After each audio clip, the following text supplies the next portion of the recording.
안녕하세요. 오늘도 아이들이 재밌게 읽을 수 있는 영어책 소개를 해드리려고 합니다. 바로 루이스 사커의 마빈 레드포스트 시리즈예요. 이 작가 이름은 어디서 들어봤다 이렇게 생각하실 수 있습니다. 사실 이 시리즈보다는 이 홀스라는 책으로 굉장히 유명하죠. 왜냐하면 이 책이 뉴베리상을 받았거든요. 청소년들이 읽기에 굉장히 좋고 흥미진진한 책이에요. 비단 청소년뿐만 아니라 어른들도 흠뻑 빠져서 읽을 수 있을 정도로 이야기 전개가 빠르고 재미있습니다. 그래서 혹시 어른들 중에서 내가 좀 쉽고 재밌게 읽을 만한 책 없나 하신다면 저는 이 책 소개를 해드리고 싶어요. 그런데 이 루이스 사커의 홀스 이 책은 초등학생들이 읽기에는 쉽지 않은 책입니다. 완전히 소설책으로 넘어가는 그런 책이거든요. 그렇지만 이 루이스 사커 이 유명한 작가가 쓴 다른 초등학생도 접근할 수 있는 책이 있어서 들고 나왔어요. 처음부터 소개를 해드렸던 마빈 레드포스트 이 시리즈입니다. 이 책은 총 8권으로 구성이 되어 있어요. 이 책은 AR 지수로 따지자면 2점대 후반 혹은 3점대로 가는 책이에요. 근데 이 책이 거의 사파가 없거든요. 거의 준소설책이다 라고 생각이 될 만큼 사파가 확연하게 줄어드는 책입니다. 정말로 글을 보면서 글의 내용을 따라가야지 읽을 수 있는 책이에요. 이 정도 사파가 거의 없는, 그러니까 챕터북으로 온전히 자리 잡은 친구여야지 이 책 재밌게 읽을 수 있습니다.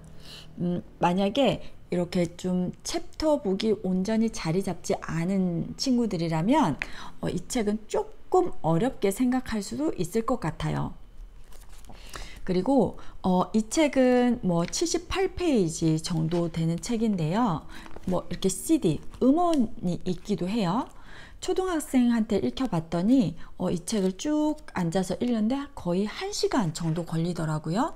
어른이 읽어도 그렇게 빨리 읽어 내려가는, 그리고 수루룩 읽을 수 있는 이렇게 아주 쉬운 책은 아니고요.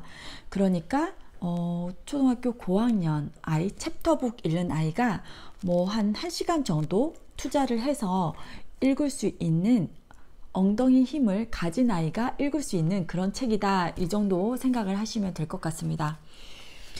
그럼에도 불구하고 저는 초등학교 때 이 책 한번 읽어봤으면 좋겠다라고 강력 추천하고 싶습니다. 왜냐하면 초등학생이 수준만 된다면 이 책 굉장히 재밌게 읽어요. 이 주인공이 자기의 상황과 별반 다르지가 않아요. 일단 이 주인공 아이는 초등학생이에요. 그리고 여동생, 5살짜리 여동생이 있고, 그리고 자기가 좋아하는 형이 있어요. 형은 중학생입니다. 그래서 형과의 관계 이런 것도 알 수 있고, 여동생과 막 티격태격 하는 장면도 나오고요. 엄마는 직장맘, 엄마는 일을 하시고 또 좋은 아빠도 나오고 이런데요. 이런 상황, 내가 이렇게 형제 자매가 있고, 그리고 일하는 엄마, 직장맘이 있고, 그리고 이런 아빠, 이런 관계들 있잖아요. 그리고 학교에서 벌어지는 일들, 친한 친구도 있고 새로 오는 신입생도 있고, 거기에서 벌어지는 일들이 굉장히 친근하게 다가온다는 거예요.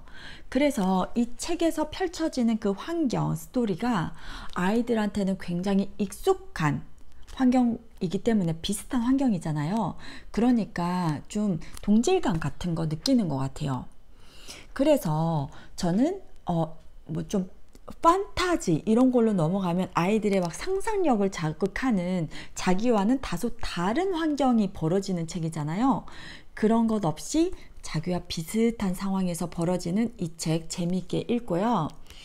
그리고 제가 이 책을 또 좋아하는 이유 중 하나, 아이들한테 또 읽히고 싶다라고 생각하는 이유 중에 하나는, 이 책은 감동을 줍니다.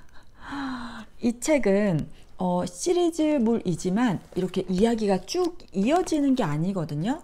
낙건 각각 에피소드가 벌어지는데 그 에피소드별로 생각할 거리 그리고 감동을 줘요. 뭐 제가 조금 전에 언급했던 판타지 이런 것들은 아이들의 상상력을 자극하잖아요. 아, 이런 게 어떤 상황일까? 이건 뭘까? 이러면서 아이들을 막 계속 상상하게끔 만들어요. 또 어떤 책은 주인공의 성격이 굉장히 재미있고 유머 코드가 굉장히 많아서 아이들이 낄낄대면서 웃을 수 있는 그런 챕터북도 있습니다. 반면 이 책은 주인공의 성격이 제가 봤을 땐 착해요. 새로운 전학생이 오면 그 친구를 잘 이렇게 케어해 주고 싶어 하고요. 또 여동생과 티격태격하는 와중에서도 그 여동생이 진짜 싫은 게 아니라 한켠에서는 약간 마음에 찔리는 구석도 있고요. 그리고 엄마 아빠의 관계에서도 마찬가지예요. 얘는 성격도 착하고 누구를 잘 돌봐주고 싶어 하고 이런 아이예요. 어떤 점에서는 조금 열인가 싶기도 하고요. 각각 에피소드에서 어떤 사건들이 막 벌어지기 시작하는데 결과적으로는 관계가 회복이 된다거나 사이가 좋아진다거나 아니면 어떤 깨달음이 생긴다거나 아니면 자신의 어떤 두려운 마음을 극복한다거나 이런 일들이 벌어지는 거예요. 그 과정에서 감동을 줍니다. 아, 이 아이가 이렇게 극복을 했거나 혹은 문제를 이런 식으로 친구와의 문제를 이런 식으로 해결하는구나 이런 걸 보면서 감동, 마음의 따뜻함을 줘요. 그래서 저는 이 책을 아이들이 꼭 읽었으면 좋겠다라고 생각을 합니다.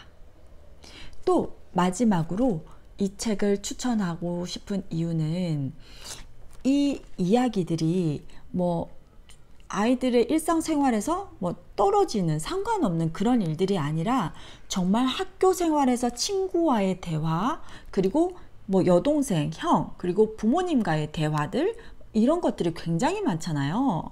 그러니까 그 표현 면에서도 이런 식으로 표현하면 되는구나.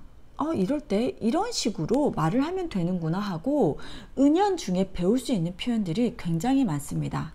어휘들을 자연스럽게 접할 수 있다라는 거죠. 대화체가 제법 많이 나오거든요. 그래서 친구와의 대화 이런 장면들, 가족과의 대화 장면들 이런 것에서도 자연스럽고 풍부한 어휘 표현들을 배울 수 있다라는 거예요. 굳이 외우게 할 필요는 없고 이런 장면에서 얘가 이런 표현 썼네. 이게 무슨 뜻일까? 아이가 생각하게 하고 이게 이런 뜻이구나. 깨우침을 줄 수 있어요. 그래서 저는 이 마빈 레드포스트 이 시리즈가 아주 쉬운 책은 아니지만 정말로 챕터북 읽는 친구들이 읽을 수 있는 AR 3점대 책이지만 그럼에도 불구하고 내용 면에서나 또는 형식 면에서나 충분히 한국 아이들에게 도움을 줄 수 있기 때문에 이 책 한번 꼭 읽혀보셨으면 좋겠습니다. 자, 그래서 오늘 이야기는 이 루이스 사커의 마빈 레드포스트 이까지고요. 다음번에도 또 도움되는 책 이야기, 외국어 습득 이야기 들고 나오겠습니다. 감사합니다.